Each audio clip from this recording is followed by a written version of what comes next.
Hey Eurovision fans, it's Tom coming to you from Shanghai back for another Eurovision reaction video. Today I'm going to be reacting to Not the Same by Sheldon Riley. He's representing Australia in Eurovision 2022. I'm going to listen, react and see how this could do in Turin. So let's kiki. As always, you can use the progress bar if you want to skip straight to my reaction. It's usually after around 3 or 4 minutes, and my predictions on whether this will qualify or not will be at the end of the video. This is Australia's 7th year in the competition. They joined in 2015. They've been pretty amazing since they've joined. They automatically qualified the first year, and then they had 4 qualifications in a row in the top 6 of their semis, including a 2nd place finish. They've had 4 top 10s. Really amazing addition to the competition. There does still seem to be a little bit of hatred towards them being in. Personally, I have no time for it. These people say, oh, because geographically it's far away, they shouldn't be allowed to enter. These people just don't understand the point of the competition. It was meant to bring European countries, European culture together after World War II. That's the point of it. It's meant to be about bringing people together. Some critics say that they shouldn't be allowed in because they're very far away geographically, like borders or some sort of like really intelligent concept, and not just often very arbitrarily drawn lines on a map. Like the Sykes-Picot line totally screwed up the Middle East. It's nothing to be, borders are nothing to be proud of. If you look at Australia, they have a very strong European culture. I lived in Australia for a year. There's Greeks, Cypriots, tons of Maltese, Lebanese who are eligible to enter the Eurovision, Bosnians, Croats, Serbs, there's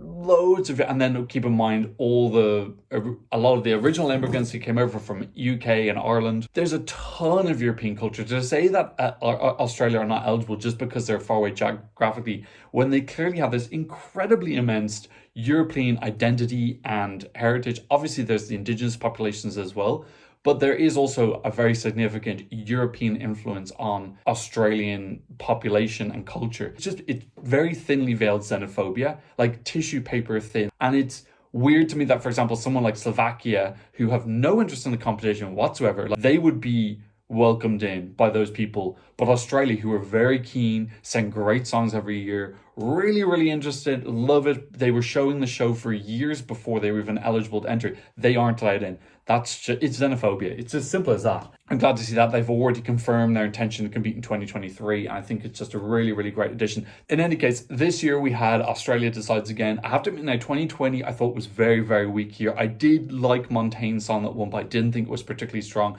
Her song last year, Technicolor, I also thought was quite weak. Actually weaker than Don't Break Me, which is a little bit unfortunate. That was their first non-qualification. They came back this year with Australia Decides. I did do a reaction to a video. I might leave a card up here. If not, you can just search for it on my channel. I thought it was much stronger. I actually really enjoyed it. There were 2 big favorites, Sheldon and Voyager, who really caught me off by surprise. I was really torn. I actually would have been very happy if either of them had gone, and I really do hope that Voyager come back in the future, because I know their lead singer, first of all, is one of the top immigration lawyers in Australia, which is one of my favorite Eurovision trivias this year, and also he's a massive Eurovision fan, so I hope he does come back. But Sheldon did one. Ironically, this is the only national final that's on my time zone, but I didn't watch it because I play board games on Saturday, so I actually missed the final, which is pretty devastating. I only saw the results at the end. So I'm going into this reaction having heard the song, but I haven't seen the performance. I've just seen a couple of screenshots. So that's the context for this review, is that a lot of the visuals will be new for me. I have obviously seen that he does tend to do this facial covering thing, which I think is very cool and mysterious. This is Sheldon Riley, Not the Same, one and I'm a secret bang. Come on, Sheldon. I was told at 6 years old. Ooh, that's a really nice starting tableau. The facial covering is, I've obviously seen it before, but if you haven't seen that, that's very striking, very mysterious, and the thing behind him is really cool, very like sinister. He's got his big dress on, which I love as well. Ooh, his vocals are something else. Oh, he's doing a nice mix-up compared to the studio version. Oh, his vocals are just stupid good. Oof. Oh, bit of chills there. Oh, he's just magical, isn't he?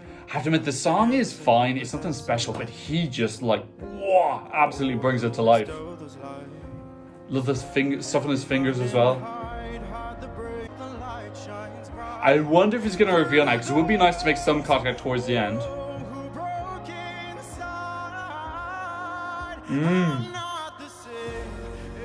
Oh, I like how he's mixing it up. This gives a little bit more variety than the studio version did. Oh, yes, he makes that chorus even better. Oh, he's properly giving me chills now. I was not expecting that. He's elevating this.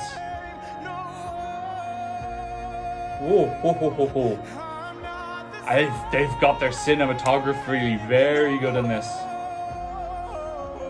It's got a real dark pop feel. And his styling, it's almost like a kimono dress. I feel now is when we needed a reveal. Or even just a little peekaboo. Not as much of a fan as this bridge. It does kind of expose how the melody is weaker without him doing that. Yes, okay, he does take it off. Good. That's good, that's good. Oh, hair check. No. I wonder if this is Reprieve or is this the original? Because he's getting very emotional. Oh, he's collected himself. Okay.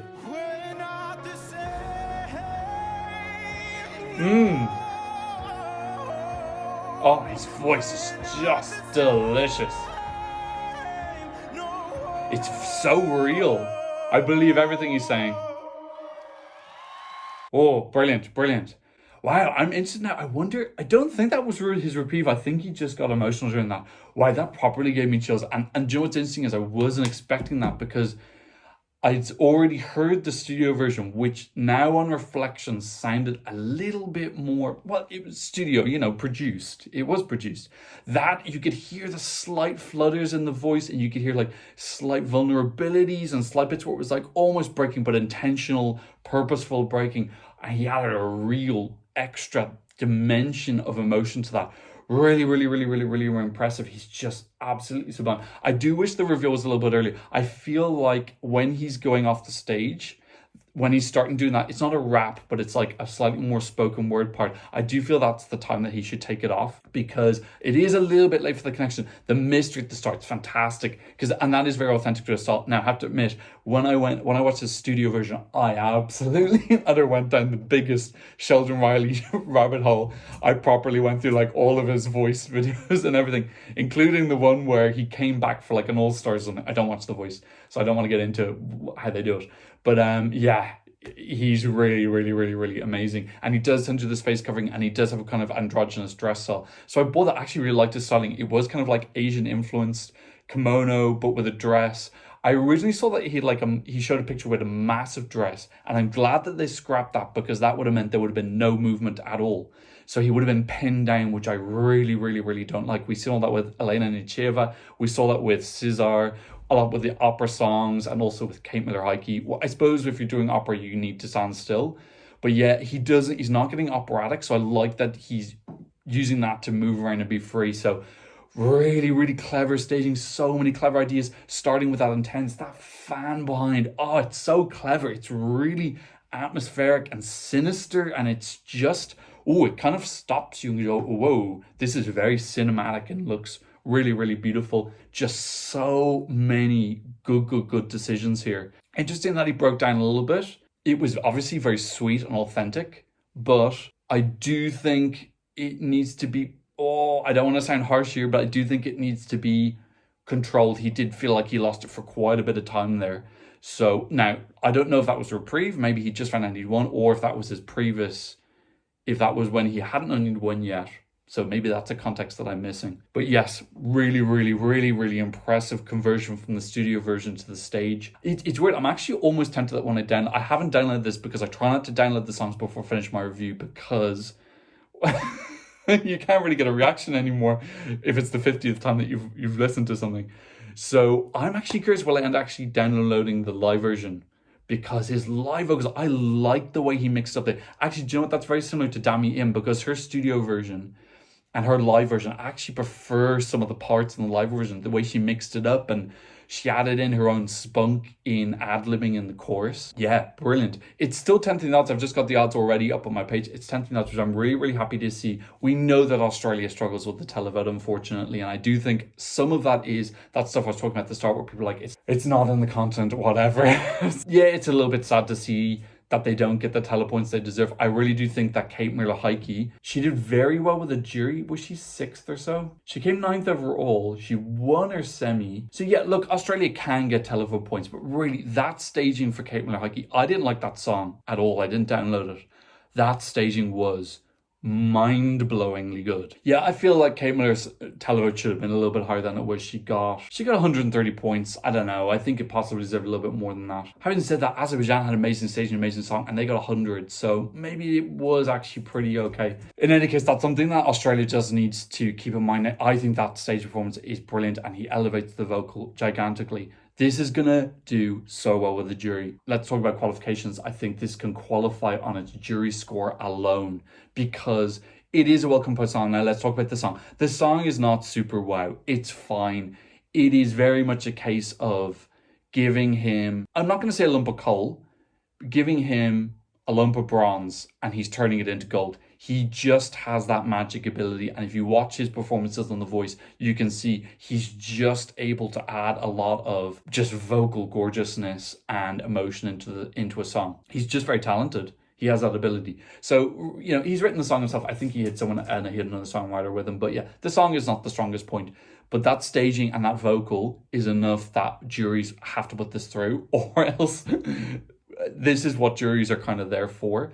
And then I do hope that I think the televote will be a little bit less, but I do hope that it is something decent. I would like this to be challenging for top 10 for Australia. It's a definite qual for me. Let's just look at what semis it is. It is in the tougher semi. I don't know if it's a semi of death yet. It's a tougher semi. It is in the first half of the second semi. I think people will remember this, so it's always the issue in the first half is being remembered. We know that less songs in the first half qualify. Who's he up against in the first half who's also slower? Nobody.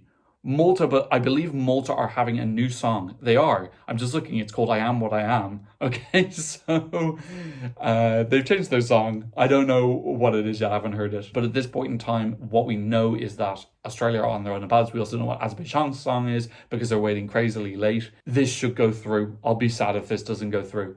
And I'm glad that Australia decides is back on track after one blip. I would love Australia to win at some point. I think that they would deserve it. I'm going to go for a quick second listen. I'll let it down quite slimly, but I'm just going to see if there's anything I missed. It's awesome to have Asian representation in the competition as well.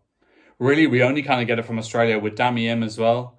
We had Angun for France, but we don't really have very much Asian representation. His mannerisms are fantastic as well. Really dramatic. He looks very comfortable. It doesn't look choreographed. It looks authentic. He hits every note perfectly. There's not a single note missed. This breakdown is the weakest part of the song by far. The Achilles heel. They need to nah. It's okay. It's just not the same level as the rest of the song. Yeah, I say about everything I said. Just we need to see him earlier. Okay, that's what I think about Sheldon Riley. Not the same. Let me know what you think in the comment section down below. And thanks so much for watching. I'll see you in another reaction video very soon. Goodbye.